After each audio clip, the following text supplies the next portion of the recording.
Welcome to the First Unitarian Universalist Church of Richmond, a congregation in the Free Faith tradition, bound not by a creed, but by a covenant. My name is Elisa O'Brien, and I am honored to serve on your board of directors. Our church began in 1833 as a liberal Christian community. We are now a community of many faith journeys and beliefs, united in a single covenant of care.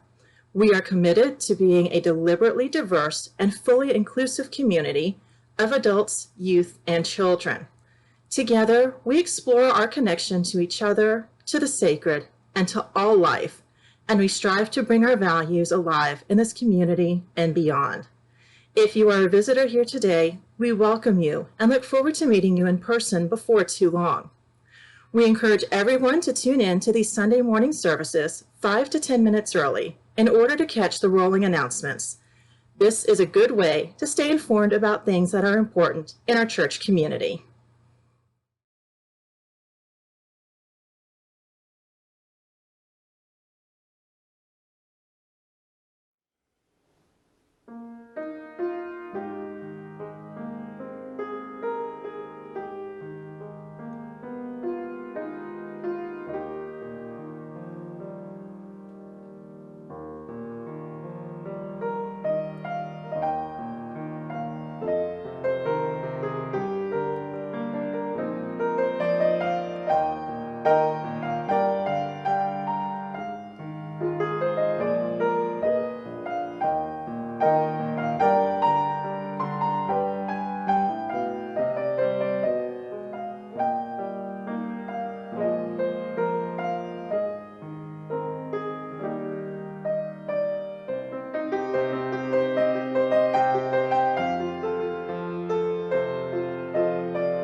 We light our chalice to announce the beginning of our service with this invocation from Reverend Angela Herrera. Don't leave your broken heart at the door. Bring it to the altar of life. Don't leave your anger behind. It has high standards, and the world needs vision. Bring them with you, and your joy, and your passion. Bring your loving and your courage and your conviction. Bring your need for healing and your ability to heal. There is work to do, and you have all you need to do it right here in this room.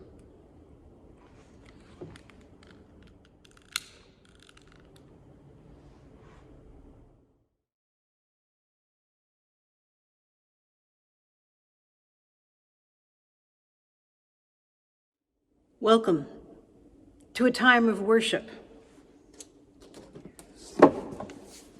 This is a UU hymnal. Some of you aren't familiar with it. I understand. We've often been singing music by singing the words and not so much from the music, but in these days of the pandemic, it's particularly so. Be that guide whom love sustains. We're going to forget the words. It's hard to sing online.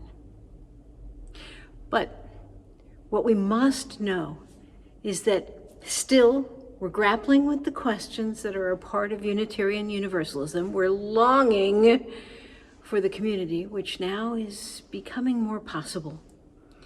And we are also celebrating the fact that we have this wonderful space, which in the not too distant future will become a part of our celebrations every week.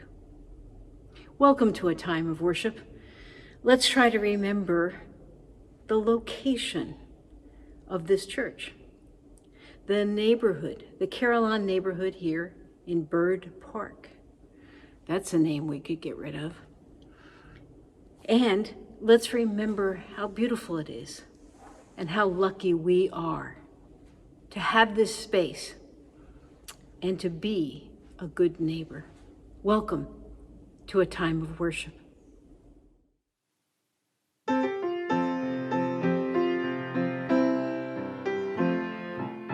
Sometimes in our lives, we all have pain, we all have sorrow, but if we are wise, we know that there's always tomorrow. Lean on me when you're not strong, I'll be your friend, I'll help you carry on, for it won't be long till I'm gonna need somebody to lean on. Please swallow your pride if I have things you need to borrow, for no one can feel those of your needs that you won't let show. Lean on me when you're not strong, I'll be your friend, I'll help you carry on, for it won't be long, I'm gonna need somebody to lean on. If there is a load you have to bear that you can't carry, I'm right up the road, I'll share your load. If you'll just call me, you just call on me, brother, when you need a hand. We all need somebody to lean on. I just might have a problem that you understand. We all need somebody to lean on. Lean on me when you're not strong, I'll be your friend, I'll help you carry on, for it won't be long, I'm gonna need somebody to lean on. Just call me, just call me, or just call me.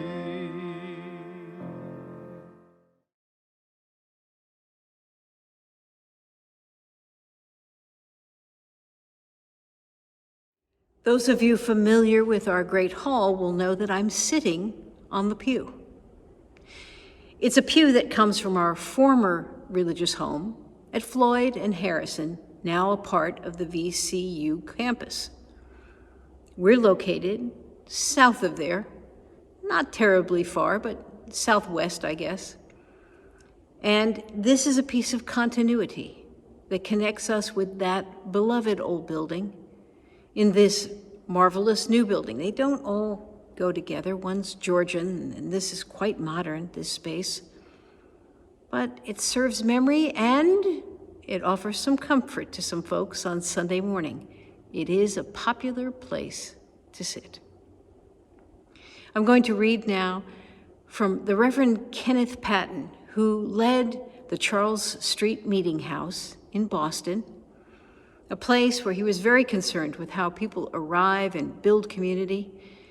And it was a glorious, glorious temple to the feeling of humanism in the mid-20th century.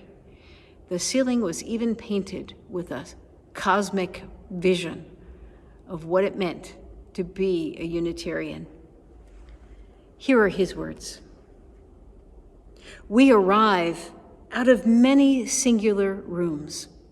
Walking over the branching streets, we come to be assured that siblings surround us to restore their images on our eyes. We enlarge our voices in common speaking and singing. We try again that solitude found in the midst of those who, with us, are seeking hidden reckonings. Our eyes reclaim the remembered faces. Their voices stir the surrounding air. The warmth of their hands assures us, and the gladness of spoken names. This is the reason of cities, of homes, of assemblies in the houses of worship.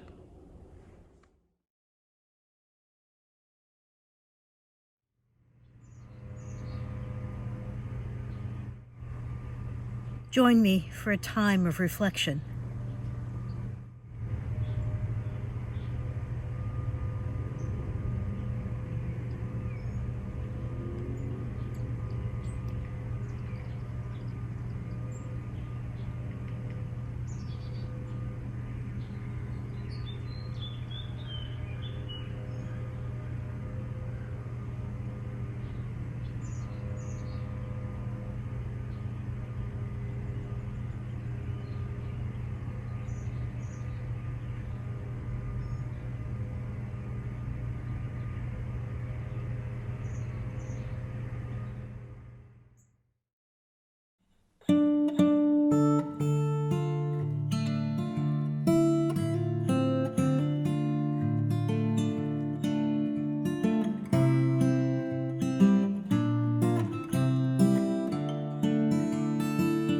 May I be filled with loving kindness.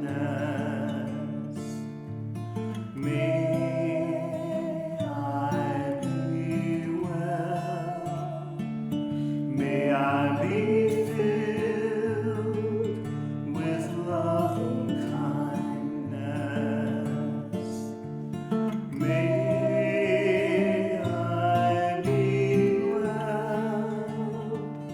May I be peaceful and at ease.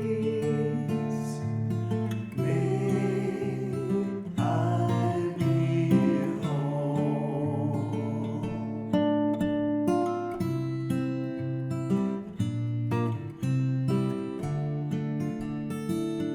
May you be filled with loving kindness. May you be well. May you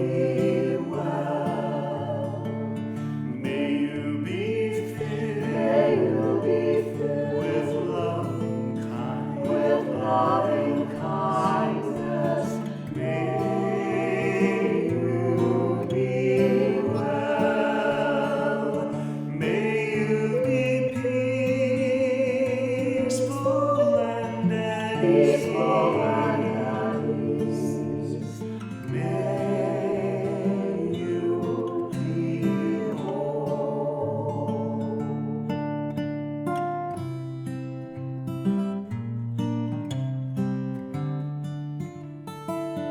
May we be filled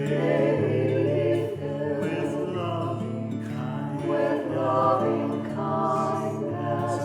May we be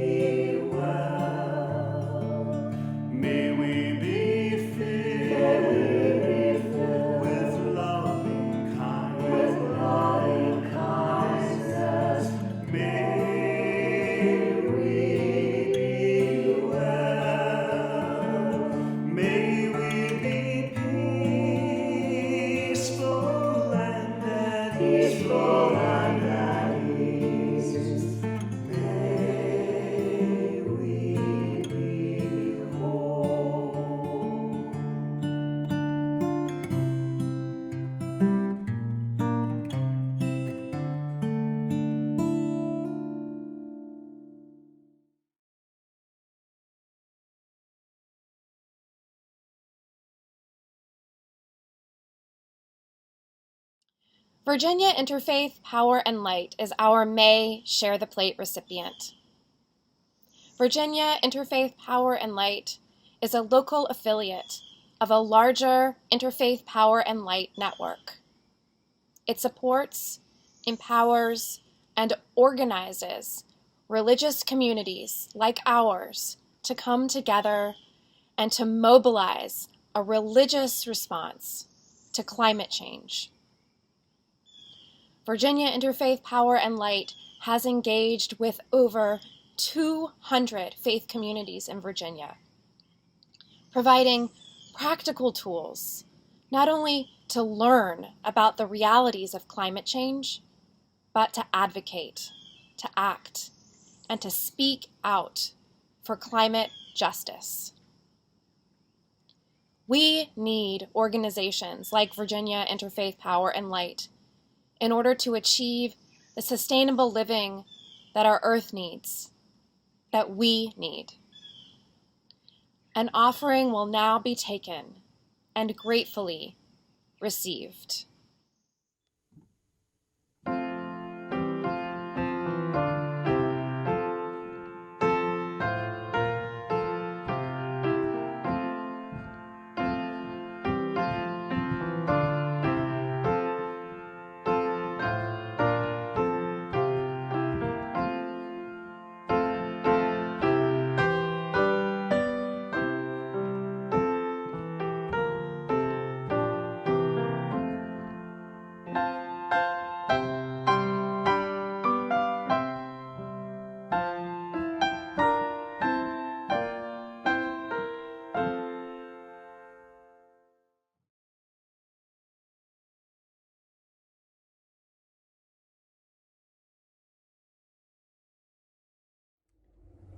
I'm in the parking lot at Costco.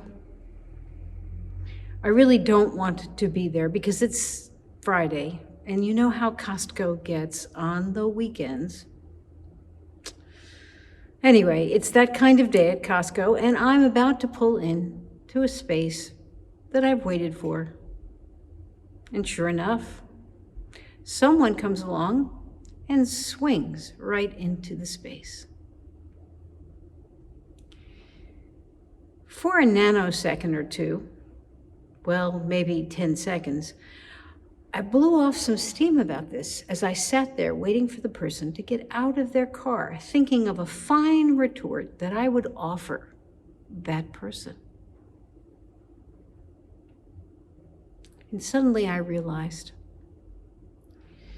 I was working very, very hard to make sure that person was an other person, my opponent in the moment, who stole from me my space. And that was the language I had in my mind. They stole my space.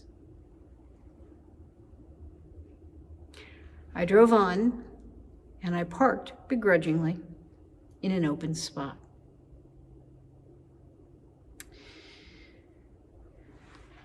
We know as Unitarian Universalists that we are called to love every person. Yeah, that's what they actually meant. When they called us Universalists, they were saying that God has a universal love for everyone, saint and sinner, and that the notion that God would condemn anyone to eternal suffering was a notion that was incongruous with an understanding of God. Imagine if people who thought like the Anabaptists and the Calvinists and the Catholics all felt like that. What a different religious landscape Europe and the United States might have had. But we know, as Unitarian Universalists, nobody is supposed to be beyond our care, our love, our attempt at least to understand. And what I want to speak to you about today is that it's not true. Oh yeah, you and I are just as vulnerable to thinking of people as our opponents as any. I just ask your pastor,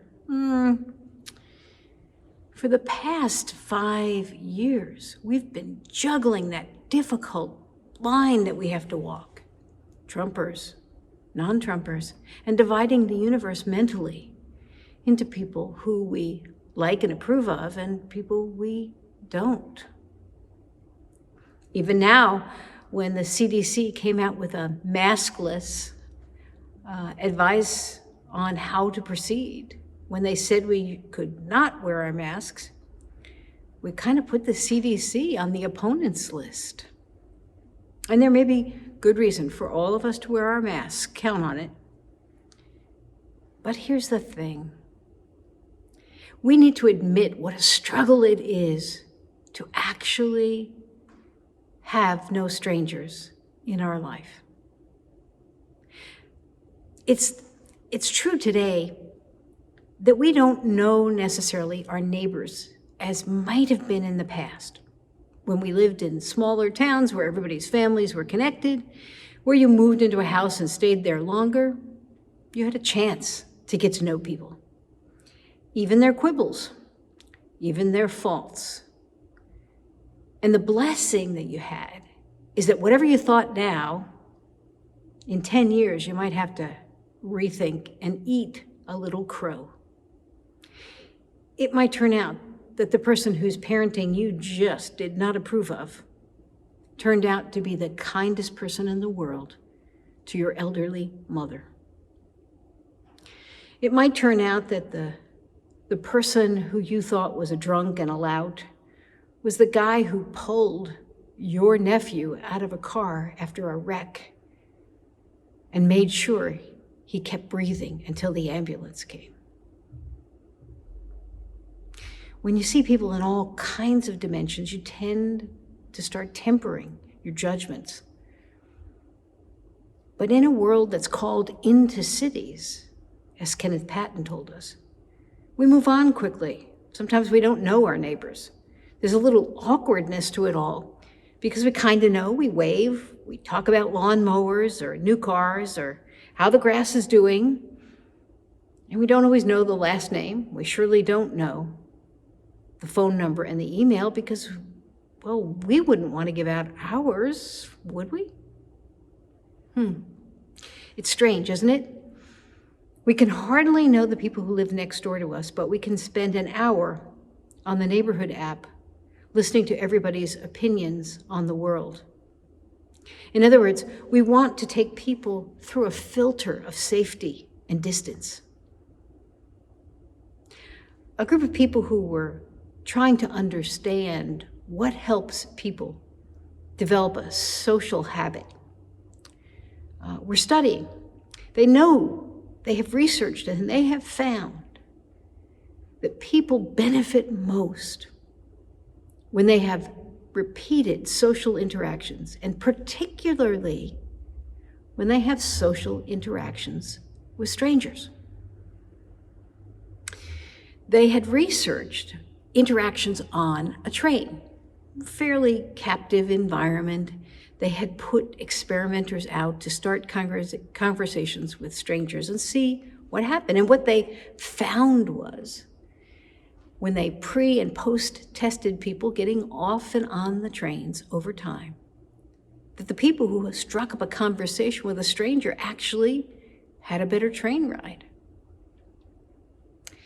This goes against the notion that one of the most popular things today on a train is actually the quiet car.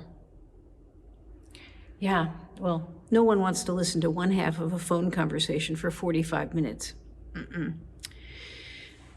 But here's the thing. When they went to the railroad company and they said, hey, people actually have a better time on the train and feel more positively about it when they strike up conversations with strangers, they said, oh, we know that. What? They said, you know that? Oh, yeah, we know that. In fact, what we know, what is the most popular car on the train isn't actually any particular car, the quiet car, the talking car. It's actually the bar car. Yeah. People enjoy going to the bar car and striking up a conversation with someone that they will meet this one time, maybe see a few times in the future, but really not interact much. So the researchers said, why don't you have more bar cars? And the people who ran the railroad said, oh, we thought about that. In fact, it was the #1 request of people riding our railroad.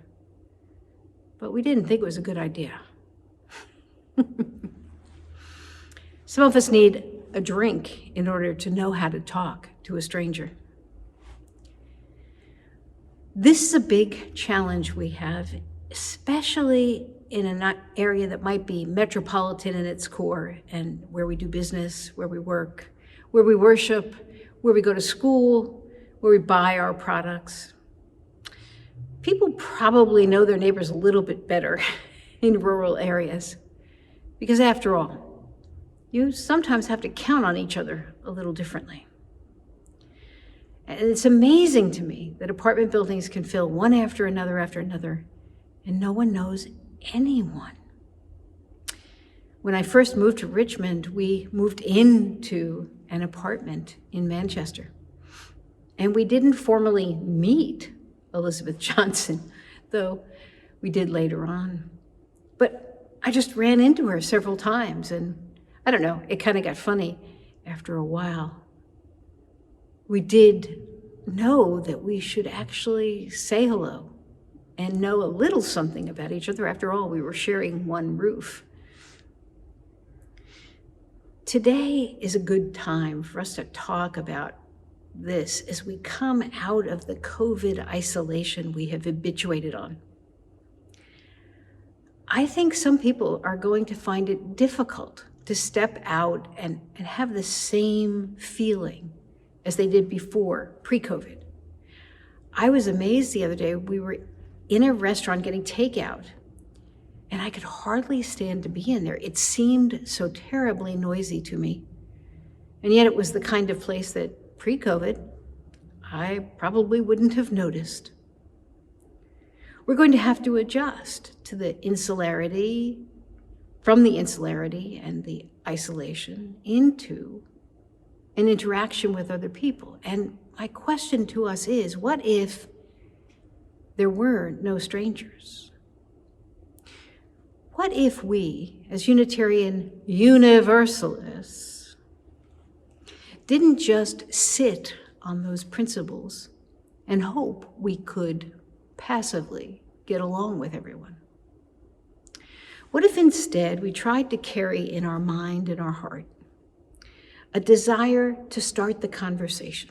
Yes, I know a lot of you introverts might be panicked at the notion of being on the bus or in the line or waiting for a table and starting up a conversation. It seems not the thing to do in the urban environment. It's not safe, some people would say. And in fact, there's a whole generation raised with the expression, stranger danger. I always knew that was going to be bad. You and I need to think through what our commitment is to live in this culture. Is it just to passively accept the separations, to see the people who take our parking places as our opponents, that they are thieves who've taken from us? Can we instead begin to look at another, what sick writer and attorney and civil rights advocate Valerie Sur calls the opportunity to see each one of those people as a sibling, as an aunt or an uncle, as someone to whom we are related, but we simply yet don't know? Is it possible for us to carry wonder into that opening, as opposed to fear or simply indifference? If we are to learn who our neighbor is, we're gonna have to start a conversation. Sometimes it's hard to make that happen. But, if they walk by enough with their dog, you ought to really, after a while, stop and say, we haven't been introduced, but I want to let you know, my name is Jean. I live in this house. And who are you, may I ask? And who's this lovely dog that you walk by my house every day? I think a lot of people will respond favorably to that. I know in the COVID walking season that we've had, there seems to be a little mercy on all of us for some awkwardness, and yet the recognition that we can say hello. What if there were no strangers? What if we had the consciousness that allowed us to encounter every person as a true relation, a family member we hadn't yet met? That can't be something we do out of a passive indifference, but rather by putting energy forward into it. And what is that energy? How should we describe it?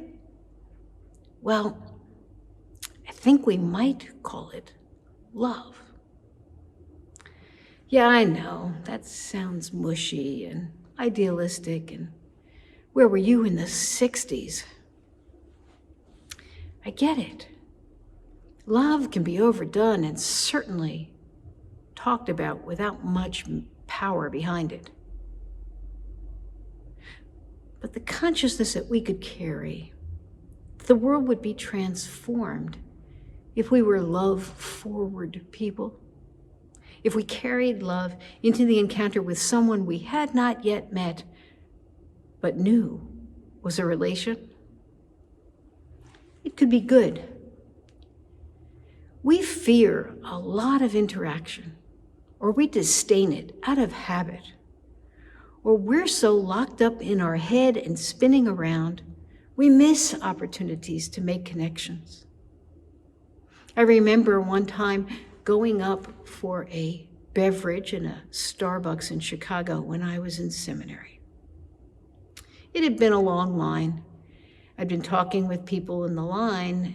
It had been bad weather, and we were commiserating and laughing a little bit, and we compared the distance we walked or how hard it was to get a taxi. At that time, there were no other alternatives. And when I got to the counter, I was pretty much the last one in that busy line, and I got my beverage, and the clerk said, "It's been paid for." I said, "Excuse me?" By that time, there really wasn't anybody around much. And she said, "Oh, one of the prior patrons paid for your drink and everyone else in line." Wow. I wouldn't say striking up a conversation with strangers will get you a free Starbucks. It will, however, give us all the recognition of our connections, of the relationship that underlies all that we do in this world and all our interactions with other beings. Let's not be indifferent to this. Let's see ourselves nestled into this human family. And yeah, sometimes you'll strike up a conversation and the person will look at you like they could care less. But that's on them and their hurt or their ignorance, not you. I've had some great conversations with people in ballparks and on trains and even on airplanes. I've admitted occasionally that I am a minister on an airplane. Sometimes my books give me away. And it hasn't always been a bad thing. No, I think the Universalists were on to something.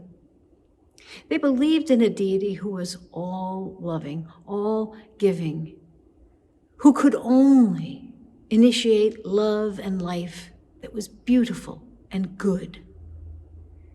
That the spirit of life was in fact a powerful form in this world, able to transform each of us and reflect what is divine.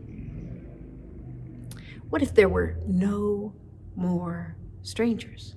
And what if we took seriously our 7 principles and the action that it commands of us to be love-forward people, so that one day there will be no more strangers.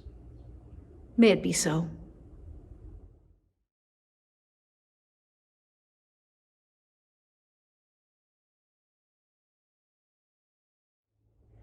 Will you join with me in a time of prayer? As we still our hearts and our minds and open ourselves to the possibility of no strangers, as we stir ourselves and try to recognize the beauty of the cities and towns and villages in which we live, let us pray. Spirit of life, who embodies a leaning forward, Spirit who invites us forward, impels us forward to encounter no stranger, who reveals to us in time that every being is our relation. Spirit, guide us.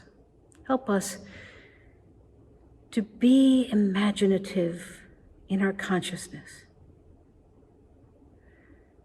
to believe that we are among people who are kin. Help us to understand ourselves as agents of love and caring, and to be discontented to sit back when family is around.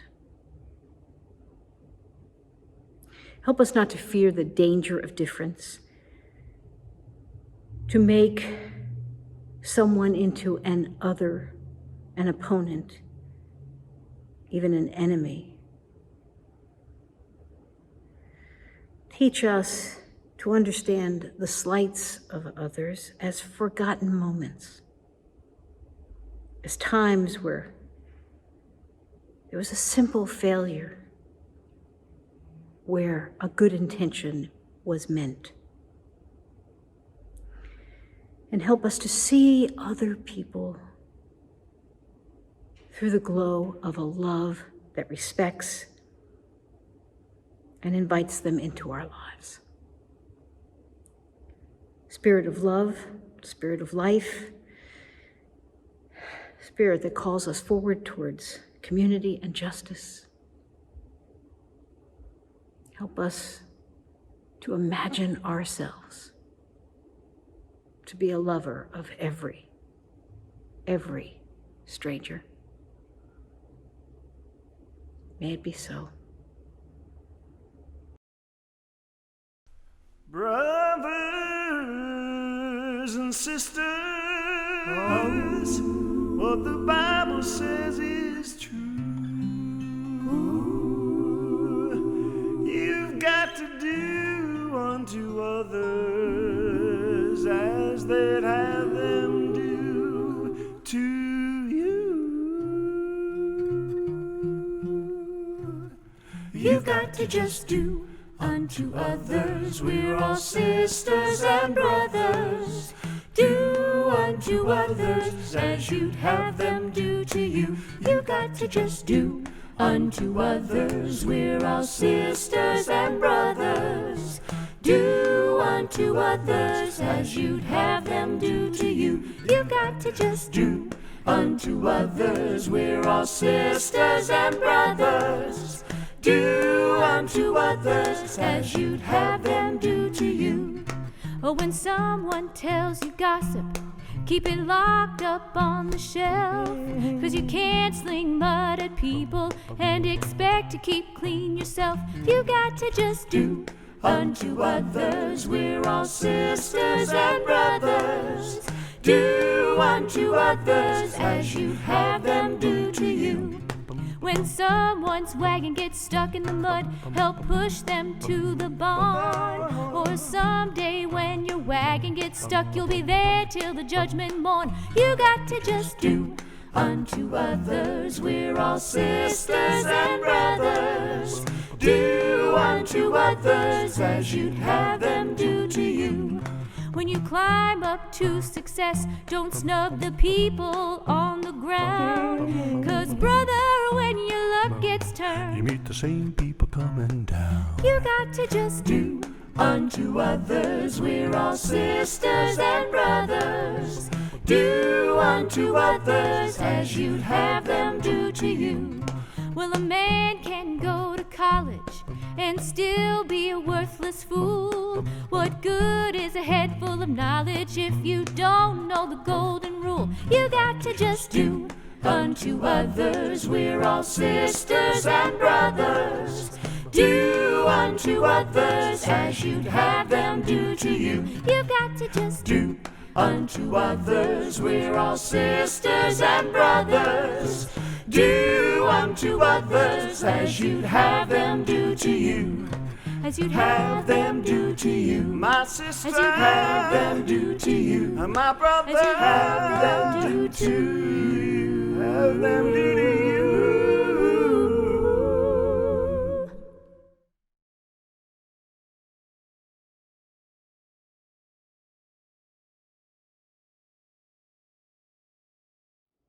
Our service is at a close. I extinguish our chalice in our great hall. And I'm thankful that you have spent this time with us. I hope you'll go forth this week with a new eye to who is your neighbor and what being a neighbor means to you. Have a wonderful and safe week. Blessed be everybody. Bye-bye.